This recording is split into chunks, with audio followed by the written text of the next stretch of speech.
Have you ever felt like something wasn't right, even when everything seemed normal? Have you ever been around someone who seemed balanced, kind, even admirable, but something inside you whispered, "Be careful"? Carl Jung, the psychiatrist who delved into the depths of the human soul, warned us about this. For him, the real danger was not in overtly aggressive or unbalanced people. The real danger was much more subtle, much more common, and devastating. Today we're going to explore Carl Jung's most dangerous sign in a person, and why ignoring it can ruin not only your relationships, but your very emotional life. This video is a profound invitation to reflection, but also a warning, because the more we ignore what's hidden within us, the more we become prisoners of ourselves. If you feel like you are searching for more truth, more lucidity, and more inner peace, subscribe to the channel now. Here, each video is a refuge for those who want to free themselves from emotional bonds and awaken to a new consciousness. Brace yourself. This is not a video for those who are afraid of the truth, but if you have the courage, it could be the beginning of your true inner liberation.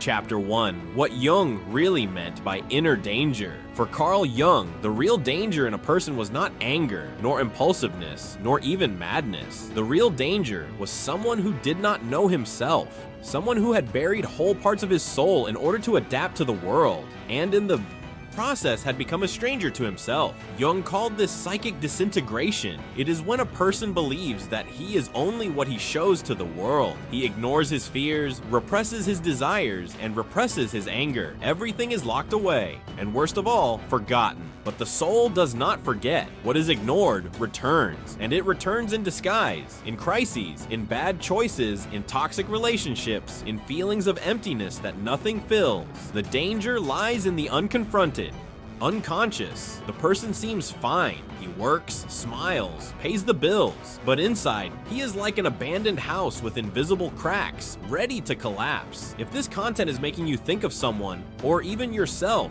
leave a like now. It's not just a gesture of support, it's a sign that you're choosing to see what many avoid, because seeing hurts, but it frees. Chapter 2. The mask that sickens the soul. The danger of appearing too normal. Jung warned us about the persona, the social mask we wear to be accepted. Being polite, kind, productive, responsible, all of these things seem positive, but when this image is used to hide what we really feel, it becomes a poison disguised as a virtue. How many people do you know who are too perfect? Who never explode, never take a stand, never make a mistake in public? These people may be dangerously far from who they really are. And that, according to Jung, is a very serious sign, because the soul gets sick when we have to act all the time. The persona becomes a prison, a role that the person plays for decades until they no longer know how to get out. And the result? An existence without authenticity, a life in which one lives to please, to avoid rejection, but never to be true. People like this often say, "I don't know who I am anymore.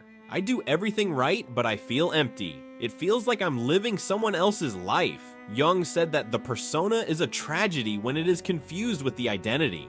And this is more common than we imagine, because in an attempt to appear normal, many are abandoning their essence. If you've ever felt like you have to hide who you are in order to be loved, you know the pain. Chapter 3. When the shadow dominates, the signs that you are sabotaging yourself without realizing it. The shadow, according to Jung, is everything you don't want to be, but are.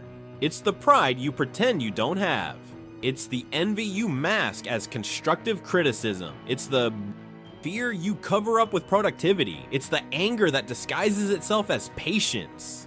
And the most dangerous thing, the shadow doesn't need your permission to act. It lives between the lines of your behavior, in the jealousy you deny, in the procrastination you justify, in the repetitive relationships you insist on calling bad luck. People dominated by the shadow live in self-deception. They make choices that sabotage their own dreams. They create problems where there are none. And worse, they push away those who could truly love them the most. Jung said, until you make the unconscious conscious, it will direct your life, and you will call it destiny. And now I want to hear from you. Have you ever noticed behaviors in your life that, when you look at them honestly, came from your shadow? Share them in the comments with courage. Your story could be the emotional liberation of someone who is watching right now. Talking about the shadow is uncomfortable, but it is in this Discomfort that awareness is born. Chapter 4. The inner silence that screams. How danger manifests itself in relationships.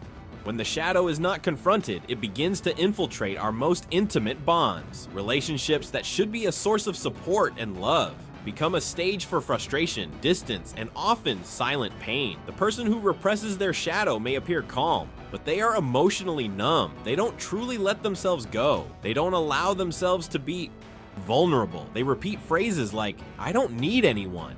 I'm fine on my own." Love is losing control, and I refuse to do that. Others, on the contrary, project their wounds onto others. They blame their partner for everything. They expect the other person to save their self-esteem. They turn the relationship into a battlefield where the enemy is the mirror. These people are not loving consciously. They are just acting out unresolved inner dramas. Jung observed that what we avoid within ourselves, we will find out there in our relationships. And if we don't listen to the silent cries of our soul, they will turn into breakups, resentments, and loneliness disguised as freedom. If you feel like you keep repeating yourself in relationships, or if you carry a void that no one seems to fill, stop. It's not about the other person. It's about your own reconnection with what was forgotten within you. Chapter 5. The only way out. Confronting one's own darkness. Jung did not believe in healing by denial. He said firmly, no tree can grow to heaven without its roots touching hell. And this goes for all of us. As long as we run away from what scares us, our impulses, our traumas, our shadows, we will remain trapped in a half-lived life. A life where we smile at others, but cry inside. The only way out is to look within. It is to have the courage to admit, yes, I am selfish sometimes too. Yes, I am manipulative too. Yes, I am afraid of not being loved too. And do you know what happens when we do this sincerely? The shadow stops controlling us. It transforms into wisdom, into empathy, into strength. This is the path of individuation, as Jung called it, becoming who you are with all that is in you. Light and dark, no pretense, no masks, no more losing yourself to please the world. And now I ask you, which part of your shadow do you feel you are ready to start facing? Write in the comments, honestly, because sometimes the simple act of naming a pain is already the beginning of healing. Facing the shadow is the greatest act of self-love you've come this far, and that in itself says a lot, because not everyone has the courage to look inside. Not everyone wants to hear uncomfortable truths. But you listened, you felt, and perhaps something inside you is changing now.